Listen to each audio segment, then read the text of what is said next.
दोस्तों board examination का बिगुल बज चुका है और आप सभी को बोर्ड एग्जामिनेशन में क्लास 12 में केमिस्ट्री की तैयारी कैसे करनी है, किन किन चीज़ों को पढ़ना है, आज मैं बताऊंगा।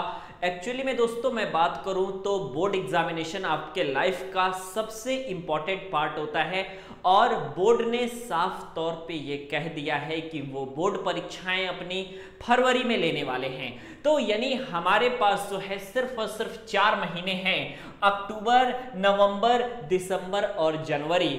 फरवरी को तो आप हटा ही दीजिए क्योंकि फरवरी में तो आपका पेपर ही है, ठीक है।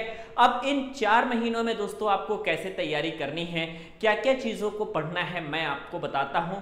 95% अंक आपके आ जाएंगे अगर आपने इस वीडियो को फॉलो किया तो। सबसे पहली बात आपको क्या करना है, यहाँ पे देखिए आपको टाइम जो है दोस्तों देखने को ये 4 महीने लग रहे हैं, लेकिन अगर मैं सच बता दूं तो 4 महीने नहीं है बल्कि 2 से ढाई महीने ही आप मान करके चलिए, क्योंकि अक्टूबर में दोस्तों आप लोगों का एक बहुत ही बढ़िया फेस्टिवल आपका आ रहा है जो कि आपका दुर्गा पूजा का फेस्टिवल है, जिसमें आप सभी स्टूडेंट 10 से 12 दिन तक आपके आराम से डिस्टर्ब हो जाएंगे। उसके बाद आपका पूरे फेस्टिवल का सीजन चलेगा, कभी दीपावली आ गई, कभी दशहरा आ गया, कभी मेला आ गया और सब कुछ बीत जाएगा ना तो दिसंबर आ जाएगा दोस्तों, शादियों का सीजन।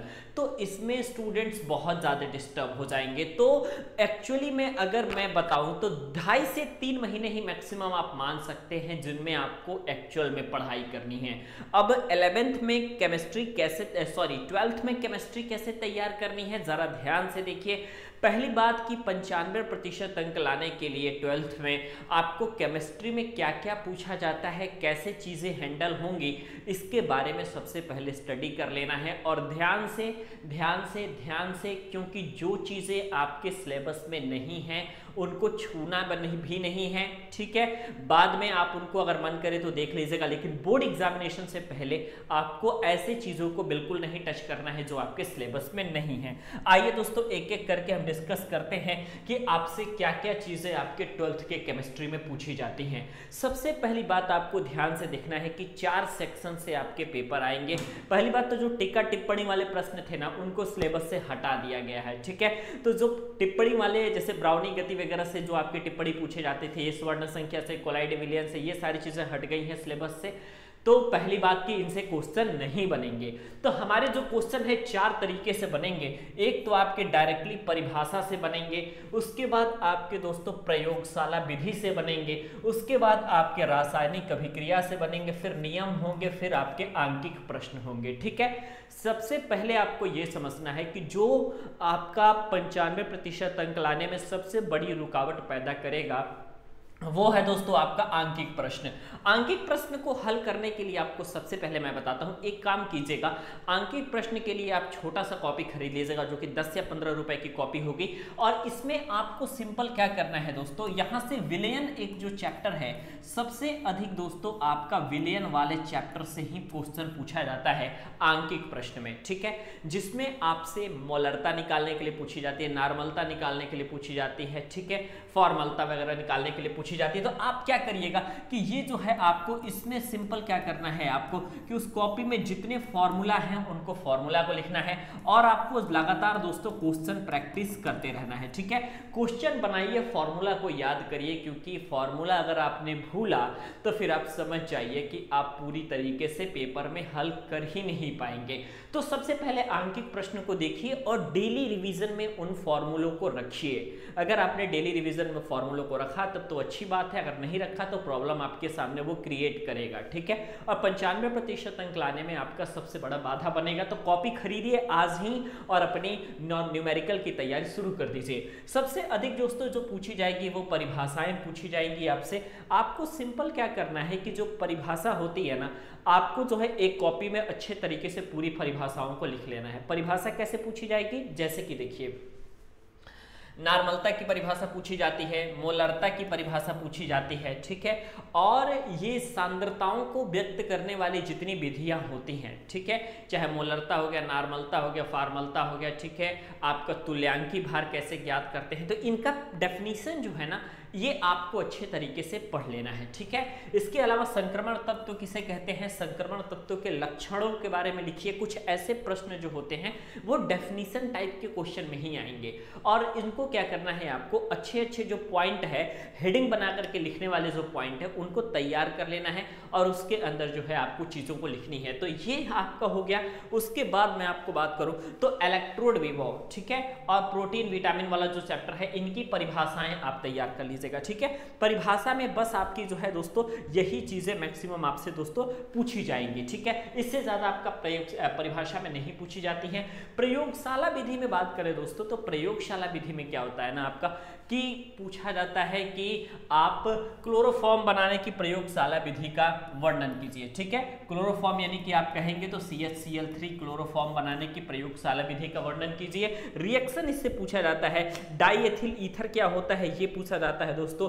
इसके अलावा आपसे ये भी पूछा जाता है कि आपका एसीटोन बनाने की विधि हो गया, चाहे एथिल एल्कोहल हो गया, चाहे फॉर्मिक एसिड हो गया। देखिए हेलोएल्केन और हेलोएरिन वाला जो चैप्टर है उनमें के जितने महत्वपूर्ण कंपाउंड है उनको बनाने की विधि पूछी जाएगी, लेकिन मैक्सिमम चांस है कि इन्हीं में से कोई एक आपका जो है ये पूछ लिया जाए आपसे बोर्ड एग्जामिनेशन में, ठीक है ना। तो ये चीजें जो है प्रयोगशाला विधि के तौर पे दोस्तों आप जरूर तैयार कर लीजिएगा, ठीक है। उसके बाद दोस्तों आपका अभिक्रिया वाला जो सेक्शन होता है इनमें आपका दो तरीके से पूछी जाती है। एक तो आपका जो है नेमिंग रिएक्शन पूछा जाता है, ठीक है। नेमिंग रिएक्शन में जैसे हो गया आपसे ये पूछ लिया गया कि कैनिजारो अभिक्रिया बताइए, ठीक है। इसके अलावा ऊर्ज फिटिंग अभिक्रिया बताइए, ठीक है। ये सारी अभिक्रियाएं जो है नेमिंग वाला रिएक्शन जो है डायरेक्टली पूछ लिया जाता है, ठीक है। लेकिन अभिक्रिया में एक और क्वेश्चन दोस्तों आपके पूछे जाते हैं जो कि ऐसे होते हैं कि आपसे डायरेक्टली पूछा जाता है कि क्या होता है जब, ऐसा आता है ना कि क्या होता है जब आपका ऐसा पूछ लिया जाएगा कि मेथेन जो है आपकी क्लोरीन के साथ अभिक्रिया करती है तो क्या बनता है। कुछ इस प्रकार के प्रश्न जो है नेमिंग रिएक्शन के अलावा आपसे पूछे जाते हैं, ठीक है। तो केमिकल रिएक्शन वाला में क्या करना है, सिंपल, बहुत ज्यादा केमिकल रिएक्शन नहीं है।